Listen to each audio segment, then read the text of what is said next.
Hello everyone, कैसे हैं आप सब। स्वागत है आप सबका अपने चैनल मिनट्स ऑफ मैथ्स में। प्यारे बच्चों, आज हम आपके लिए लेकर आए हैं डबल इंटीग्रल का।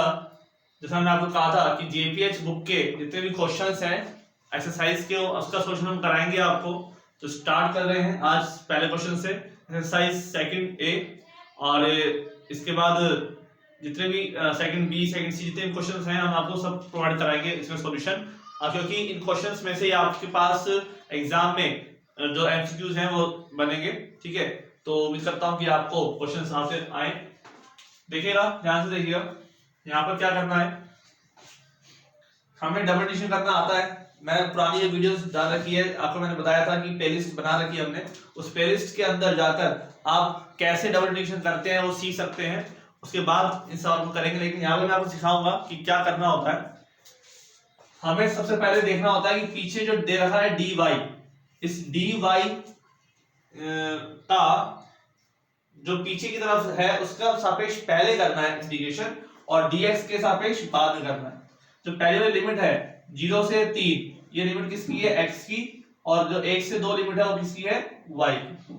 ठीक है, तो हम सबसे पहले क्या करेंगे, y के सापेक्ष करेंगे। तो y को अंदर ले आते हैं, तो 0 से लेकर और 3 को रखते हैं बाहर। ठीक है, और 1 से लेकर 2 ये अंदर। और देखो अंदर क्या है, x y x plus y. जब हम y के सापेक्ष करेंगे तो y का ही होगा, x होगा कांस्टेंट। ठीक है, तो यहाँ पे सिर्फ y का ही होगा। तो x को ले लेते हैं बाहर और y अंदर रख देते हैं, और ये जाएगा x प्लस वाई। ये ब्रैकेट वाला जो x है ना वो बाहर नहीं आ सकता, कि वो मल्टीप्लाई में। ठीक है, ये dy चला जाएगा अंदर और dx आ जाएगा बाहर। ठीक है बच्चों, कोई दिक्कत नहीं। अब 0 से 3 लिमिट, और इसका हम करते हैं इंटीग्रेशन। तो y इंटू एक्स करना किसका है, y का करना है। ये हो जाएगा आपके पास y स्क्वायर अपॉन 2 और साथ में x ये वाला। और ये y into y y square का हो जाएगा y क्यूब अपॉन 3, और लिमिट लग जाएगी 1 से 2 और बाहर आ जाएगा dx। ठीक है बच्चों, कोई दिक्कत नहीं। अब आगे चलते हैं 0 से 3। ठीक है, अब लिमिट रखनी है हमारे को। ठीक है, इसको ब्रैकेट में हटा देता हूं, यहाँ पर ब्रैकेट की कोई जरूरत नहीं है, और x बाहर रहेगा। और लिमिट अब रखनी कहां पर है, लिमिट रखनी है y की जगह पर। ध्यान रखना, x की जगह पर लिमिट नहीं रखनी, लिमिट रखनी है y की जगह पर। तो x और y की जगह पर रखना 2, तो 2 का स्क्वायर अपॉन 2 प्लस 2 का क्यूब अपॉन 3।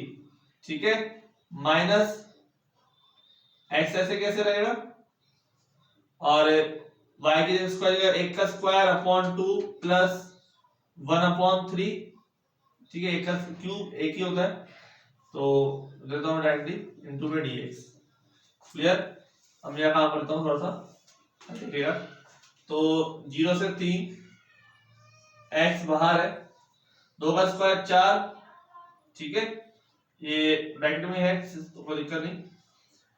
2 का स्क्वायर 4/2 यानी कि 2, तो यह जाएगा 2x plus 8 upon 3 minus 1 upon 2 यानी कि x अपॉन 2 और माइनस के 1 अपॉन 3। ठीक है, और dx थोड़ा और सॉल्व कर लेते हैं। तो यहाँ पर 1 अपॉन 3 और 8 अपॉन 3 कितना बच जाएगा, 4x और 5x/2 दोनों मिलके, और ये दोनों 8/3 में से 1/3 माइनस करोगे कितना आएगा, 7/3। ठीक है, अब इसका करेंगे मल्टीप्लाई करके। तो x into x 5x square upon 2 plus 7x upon 3, इसका करना है ना इंटीग्रेशन। तो 5x क्यूब अपॉन 6। ठीक है, 2 गुणा 2 3 6, और 7x स्क्वायर अपॉन 2, तो ये भी कितना हो जाएगा 6, और लिमिट लग जाएगी 0 से 3।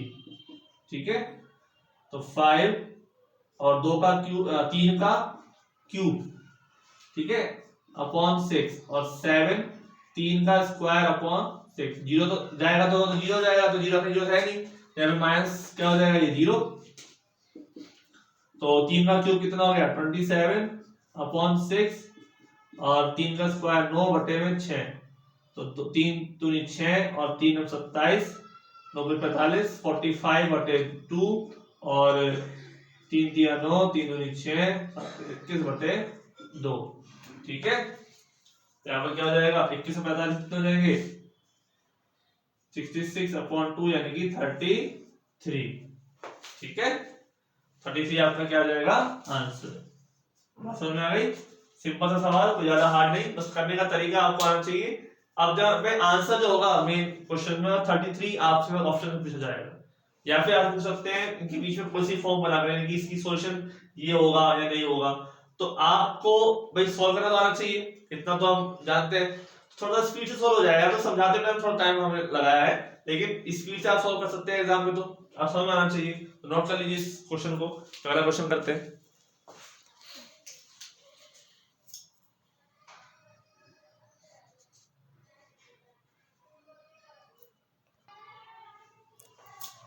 तो उम्मीद करता हूं आप लोगों ने क्वेश्चन पॉज करके वीडियो को उतार लिया होगा, और आज अब हम नया क्वेश्चन देखते हैं। ठीक है, अगला क्वेश्चन क्या है हमारा? तो बच्चों 0 से 8, ठीक है, वही काम करना है। dy का पहले है, तो dy को हमें अलग रखना है, मतलब dy को पहले लेके आना है। तो वही काम करेंगे, 0 से b को अंदर, और यहाँ पर देखो x² + y², x² तो बाहर रहेगा इसके लिए, लेकिन कांस्टेंट के रूप में, लेकिन रहेगा उसके साथ ही। यहाँ आ जाएगा dy और यहाँ आ जाएगा dx। ठीक है, ऐसे क्वेश्चन है ये सिंपल।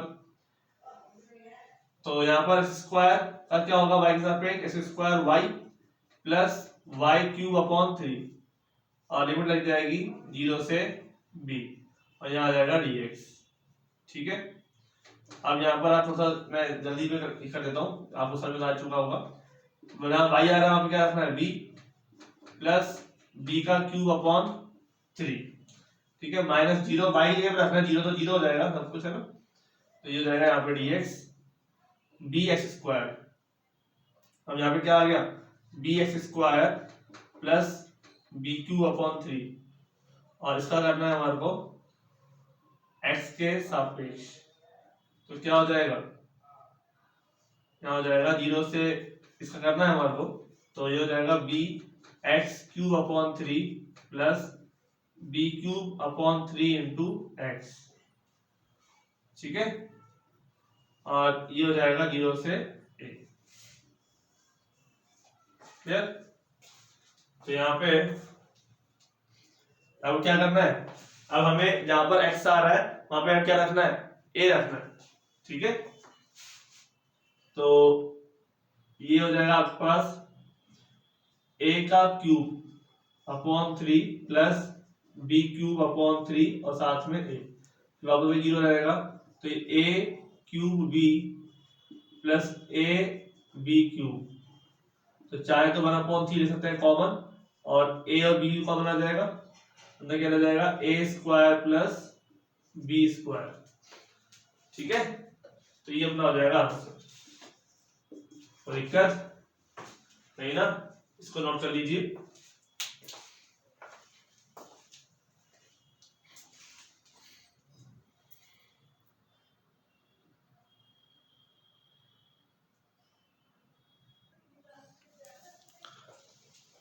ठीक है बच्चों, तो यहाँ पर हमारे पास सेकंड ए का क्वेश्चन नंबर सेकंड है।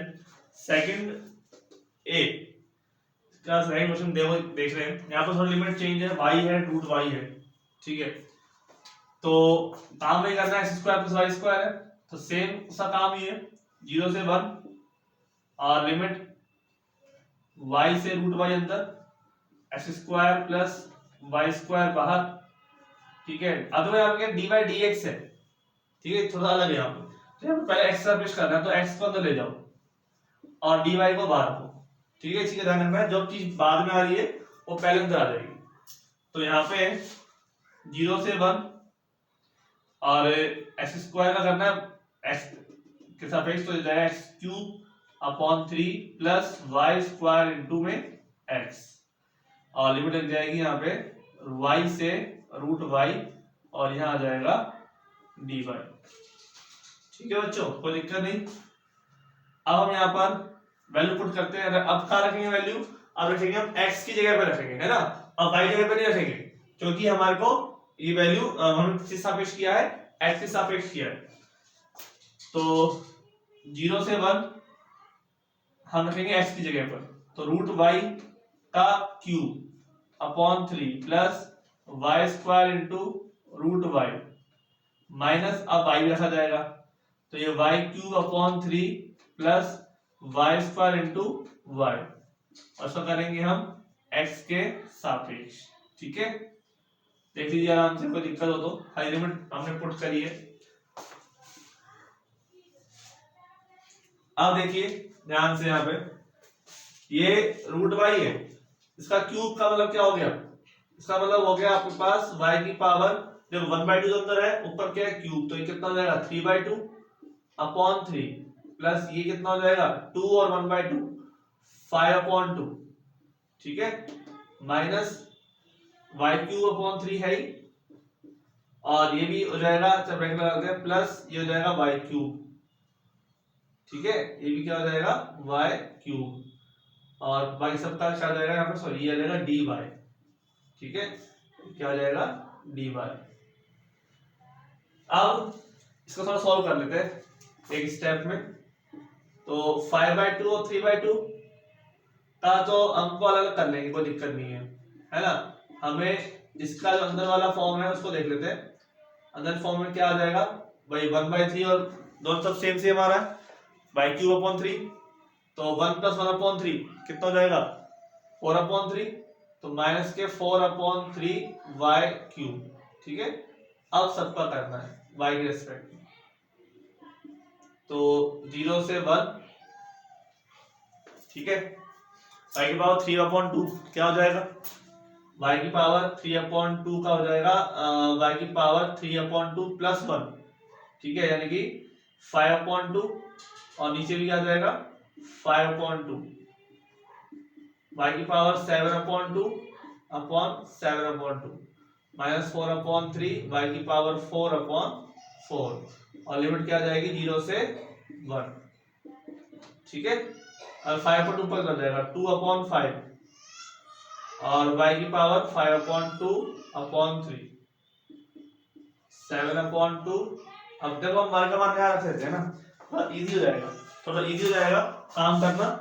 यहाँ पर हम क्या करते हैं? y का मान रख लेते हैं ना, 1 रख लेते हैं। 1 की पावर 5/2 क्या हो जाए? 1/5/2, तो 2/15 प्लस 2/7 माइनस 4 से 4 कट गया 1/3। इसको यहीं से सॉल्व कर लेते हैं अपन, है ना। तो बाकी तो 0 है ही। अब एलसीएम, एलसीएम कितना आ जाएगा? 15 3 जा 45, 45 जा 44 जा, ये आ जाएगा 105, है ना, 105। तो 15 का जाएगा कितनी बार? 7 बार, ये 14, और 7 जाएगा 15 बार, ठीक है, 15 2 जा 30, ठीक है, और 3 का कितनी बार जाएगा? 21 बार, ठीक है, नहीं 21 बार नहीं जाएगा, कितनी बार जाएगा? 35 बार, ठीक है। तो 3 से 44, और 35 ले तो कितने बचे?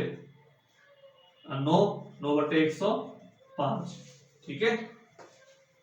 तो दिक्कत, तो अब डिवाइड कर दो 3 से, 3 दिया 9, और कितना? 35, 3/35, ये आपका होगा आंसर। तो मुझे लगता है समझ में आ गया होगा, क्योंकि बस थोड़ा सा कैल्कुलेशन करनी है इसके अंदर, तो कैल्कुलेशन स्पीड से आपकी हो जानी चाहिए, इसलिए आपको प्रैक्टिस की जरूरत है, और कोई बात नहीं है। अब वाला क्वेश्चन करते हैं, थोड़ा सा अच्छा है, इससे बढ़िया सवाल है, इसको नोट कर लीजिए आप।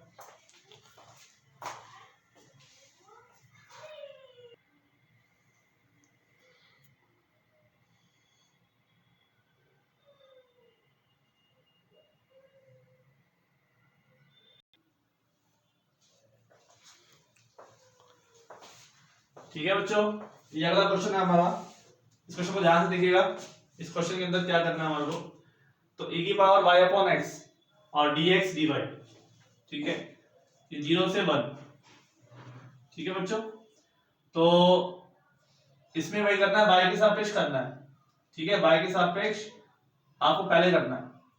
तो यहाँ लगा देंगे हम 0 से एक्स स्क्वायर e की पावर y अपॉन एक्स, पहले लिख देंगे dy और dx ले जाएंगे बाहर, ठीक है। अगर y अपॉन एक्स करना है y के सापेक्ष, तो कैसे करेंगे, क्या होगा, तो ये e की पावर y अपॉन एक्स का, देखो ध्यान सुनिएगा क्या होता है। तो मान लो sin x का sin 2x का आप करते हैं इंटीग्रेशन, क्या करते हैं cos 2x, किसका, माइनस का, और फिर 2x का करते हैं, हम कहते हैं सर जी इसके नीचे 2 लगा दो, ठीक है, 2 रह जाएगा, लेकिन 2 आता कैसे है, 2 आता है इस 2x का डिफरेंशिएशन होता है, ठीक है। अवकलन मतलब इंटीग्रेशन के अंदर भी क्या होता है, डिफरेंशिएशन होता है, समाकल के अंदर भी अवकलन आता है। अवकलन होता है किसका, 2x का, क्या होता है वो 2, और वो आता है किसमें, नीचे, ठीक है। तो इस ये ऐसे प्रोसेस होता है। तो सेम काम यहाँ पर भी होगा, क्या होगा, e की पावर y अपॉन x है, इसका हम करेंगे, तो e की power y upon x, e की पावर y अपॉन x ही होता है। अब y अपॉन x का करना है y के रिस्पेक्ट में, तो x तो क्या है, कांस्टेंट, तो y का होगा भाई y अपॉन x का आप कर रहे हो इंटीग्रेशन y के रिस्पेक्ट में, तो y का ही होगा, x तो कांस्टेंट है, तो y का क्या होगा 1 और x कैसे ऐसे रहेगा, तो यह रहेगा 1 अपॉन x, लेकिन कहां जाएगा, नीचे जाएगा, ठीक है। और लिमिट क्या लग जाएगी 0 से एक्स स्क्वायर, बाहर क्या जाएगा dx, ठीक है, 0 से 1। इसी में आपको समझाया भी था क्या, कि जब भी आप देखते हैं ना वो y के सापेक्ष करना है, तो उसकी जो लिमिट है ना वो x के रूप में आएगी, फिर x की लिमिट आएगी बाद वाले की, वो आएगी कांस्टेंट, ऐसा आपने देखा है। अगर पहले x के सापेक्ष कर रहे हो तो उसकी लिमिट y के रूप में आएगी, जैसे पहला वाला सवाल था इसमें y और रूट y था, ठीक है, और उसमें x की लिमिट कैसी थी, सॉरी y की लिमिट कैसी थी, कांस्टेंट, ठीक है। तो आप ये चीज ध्यान रखेंगे, जिसके सापेक्ष हम पहले करेंगे उसकी लिमिट दूसरे के रूप में आएगी, है ना, दूसरे रूप में आएगी, तभी तो यहाँ पर देखो सब कुछ x के रूप में बनेगा, तभी तो यहाँ x सापेक्ष कर पाएंगे, ठीक है। फिर फिर y रह जाएगा ना, तो ये हमें लिमिट भी x ही रखनी है, तो इससे ध्यान रखिएगा इस सवाल गलत ना हो।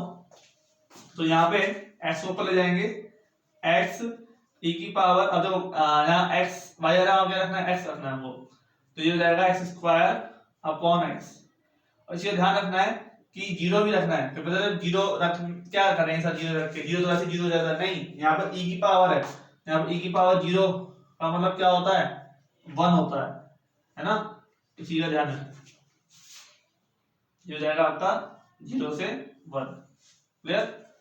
अब मैं आपको कर देता हूं आपके लिए इसको, तो इसको मिटा देता हूं, तो यहाँ पे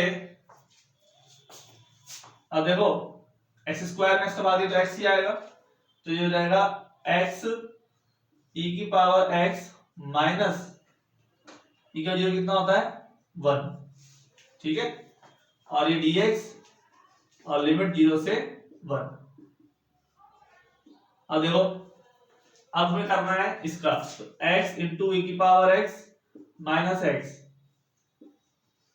क्लियर, x इंटू e की पावर x माइनस एक्स, तो इसका हम करेंगे, तो इसका अलग कर लेते हैं, x e की पावर x का अलग, ठीक है, और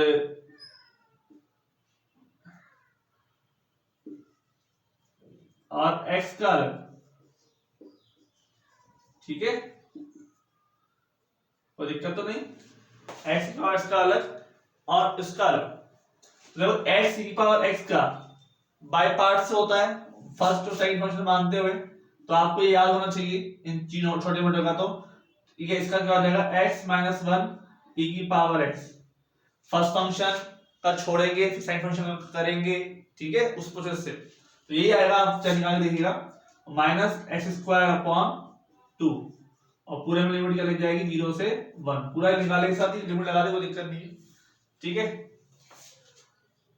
तो लिमिट रख देते हैं 1, तो 1 माइनस 1 e की पावर 1, ठीक है, फिर 0, चाहे ऐसा रख दो 1/2, फिर माइनस, फिर रखो आप 0 माइनस 1 e की पावर 0 और माइनस के 1 अपॉन, सॉरी 0/2, तो 0, ठीक है, तो 1 माइनस 1 तो 0 हो गया, क्या बचा 1/2 बचा यहाँ से माइनस ये बचा अंदर माइनस का 1 इक्वल 0 क्या होता है 1 होता है और ये 0 है तो 1 into 1 तो ये हो जाएगा प्लस के 1 माइनस माइनस प्लस के 1 क्या बच जाएगा 1/2 ये आ जाएगा आपका आंसर। ठीक है ना बच्चों, समझ में आई बात।